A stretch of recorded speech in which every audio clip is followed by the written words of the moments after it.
Bonjour à tous et bienvenue dans cette vidéo qui parle de la malvoyance. Un grand merci à tous ceux qui se sont abonnés, likés et qui ont mis des commentaires. Ça montre que mon travail vous intéresse et n'hésitez pas à partager pour montrer un maximum de monde la vidéo, les vidéos. Comme on dit, c'est la vie. Et si on ne sait pas, c'est pas vous qui allez savoir. Si on n'explique pas, si on vous explique pas, vous pouvez pas savoir. Donc cette vidéo qui va se diviser en deux parties après, deux catégories. Elle chapeaute 2 points. C'est sur comment calculer la déficience visuelle. Alors, j'aime pas trop cette façon de dire parce que ça oblige à mettre les personnes dans des cases et il n'y a pas deux malvoyants qui voient pareil. Et c'est très dur de dire, de jouer au combat naval. Toi, t'es en B1, toi, t'es en C3, toi, t'es en D4. Ah ben, couler. Non, la vie, c'est pas du tout comme ça. T'as un handicap, on te donne les clés pour faire au mieux, pas fatiguer tes yeux et être efficace dans la rue, dans la vie courante, au boulot ou à l'école. Et on te donne un maximum d'outils pour jongler avec. Donc, il y a deux façons de calculer la malvoyance de quelqu'un, soit avec le champ visuel, soit avec l'acuité visuelle. Et ça, il faut aller chez un ophtalmo pour qu'il vous dise comment est votre champ visuel, comment est votre acuité visuelle. Pour le champ visuel, vous pouvez commencer à faire à la maison. Prenez votre doigt, vous le mettez au niveau du nez et vous allez à droite le plus possible sans bouger les yeux, à gauche le plus possible sans bouger les yeux, en haut, en bas, et ça forme un rond. Et c'est ça votre champ visuel. Alors il y a des champs visuels qui se calculent par œil ou les deux yeux en même temps. Ça, c'est selon ce qu'a l'ophtalmo et ce qu'on vous demande. Là aussi, la technologie évolue. Et pour ceux qui ont fait des lunettes, vous avez l'acuité visuelle qui se mesure de 1 à 10. Évidemment, plus vous vous approchez de 10, plus vous voyez. Et en dessous de 1, il y a les 20e et peut-être les centièmes, mais déjà les 20e, c'est déjà pas mal.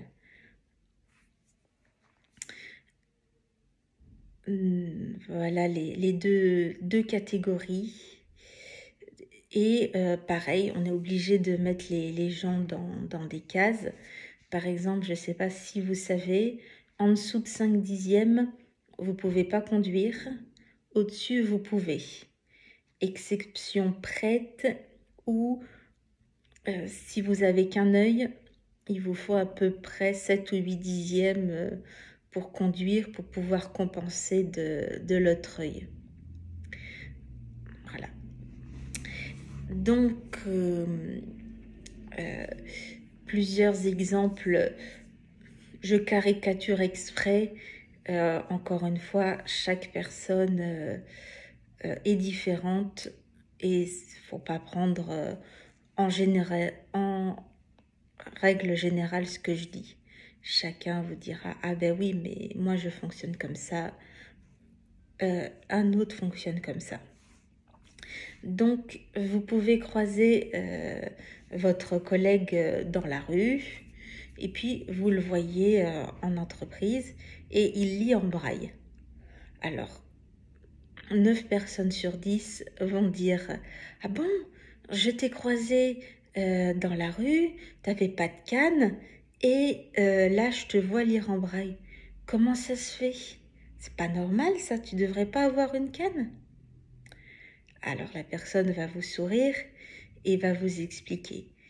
Oui, j'ai une bonne vision globale, mais pour lire, pour la vision spécifique, quand il y a beaucoup à lire, par exemple, là, il y a juste marqué Evian, donc ça va.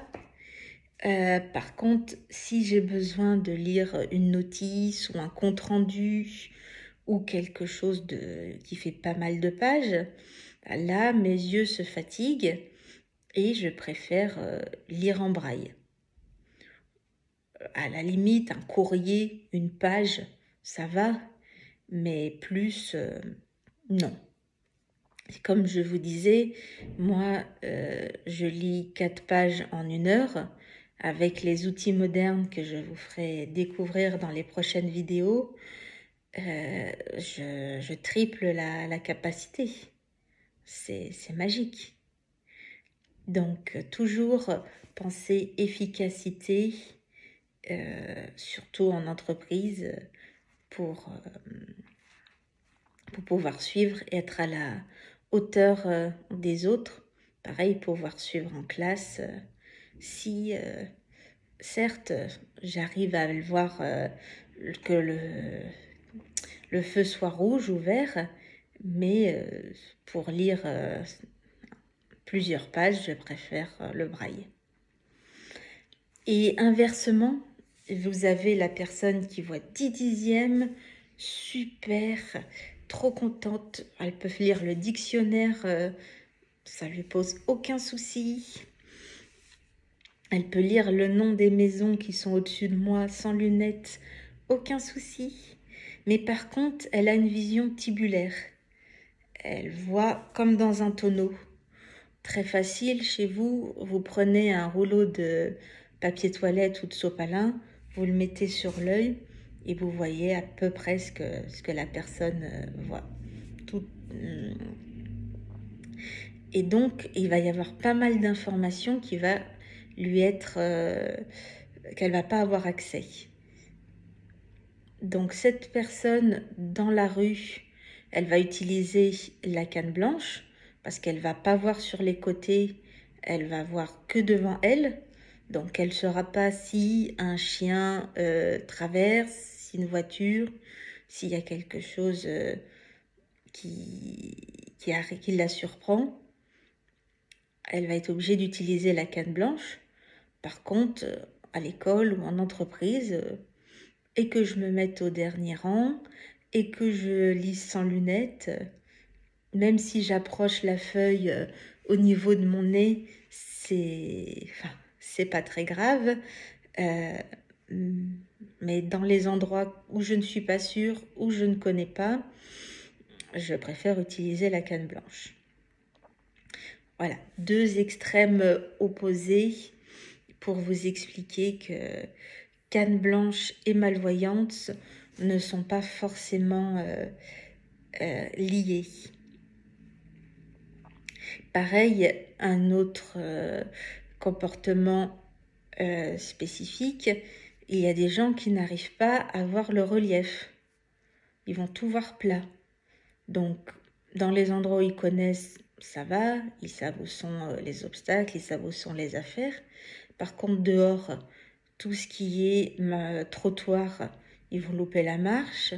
Dès qu'il va y avoir les escaliers du métro ou la marche du bus, ça va pas aller.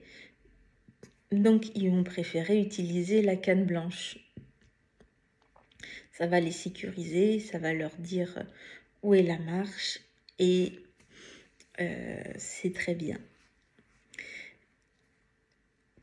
Par contre, peut-être qu'ils vont pouvoir lire.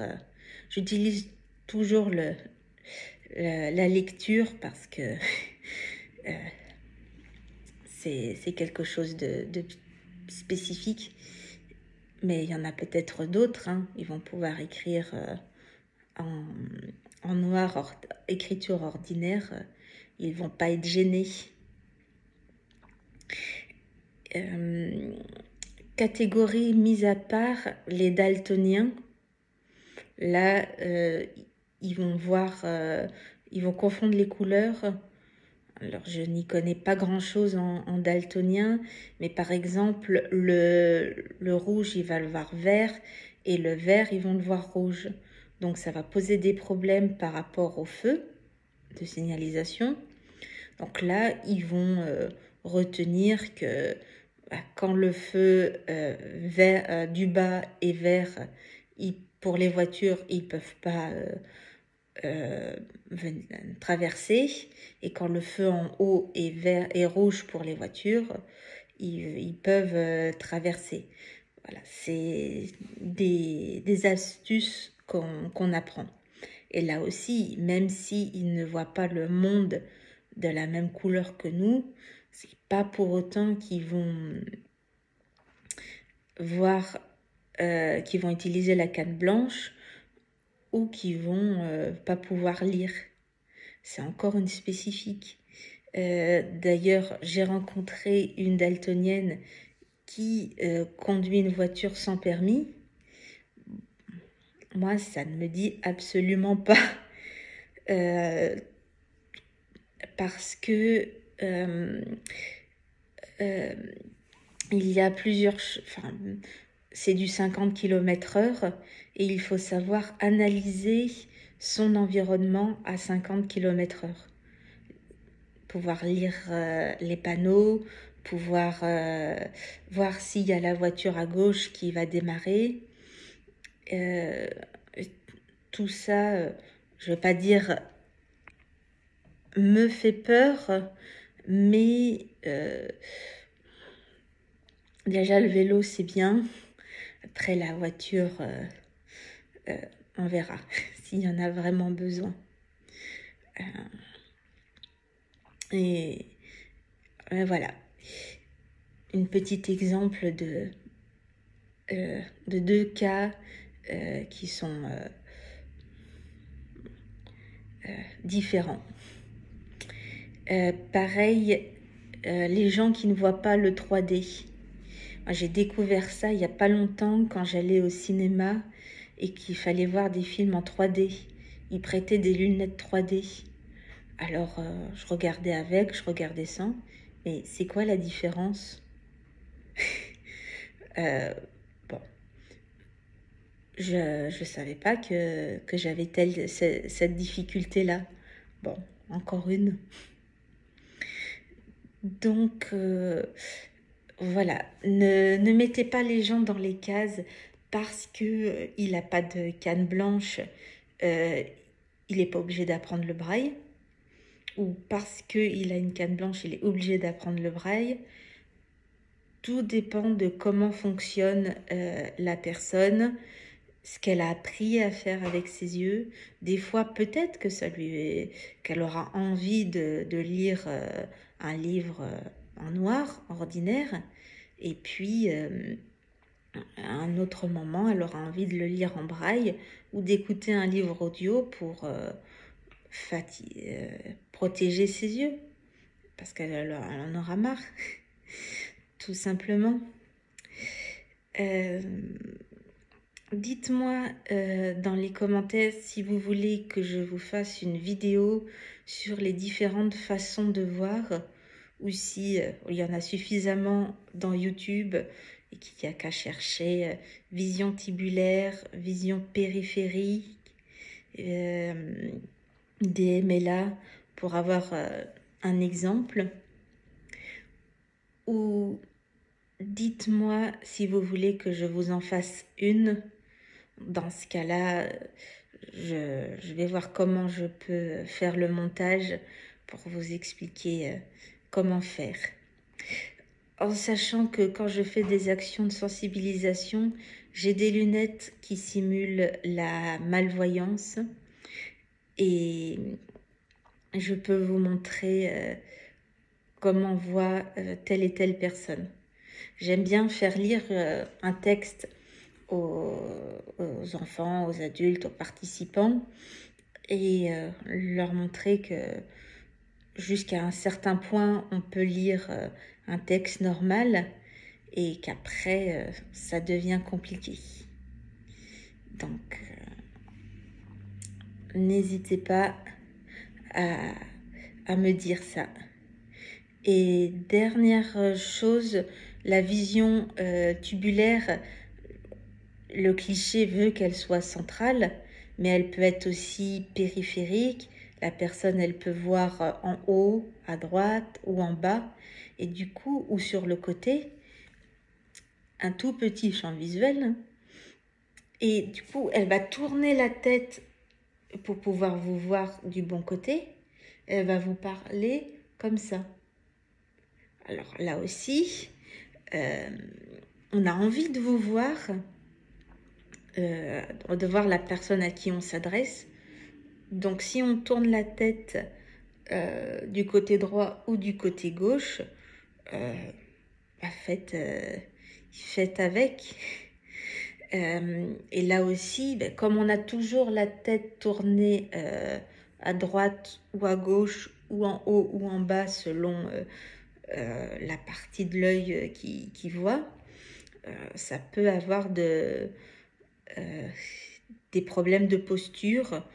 Donc on ira probablement plus souvent chez le kiné ou l'ostéopathe. Donc toujours, je répéterai jamais, il n'y a pas deux malvoyants qui voient la même chose et qui ont appris à gérer leur handicap de la même façon, tout simplement. Je vous fais des bisous et à bientôt pour une prochaine vidéo.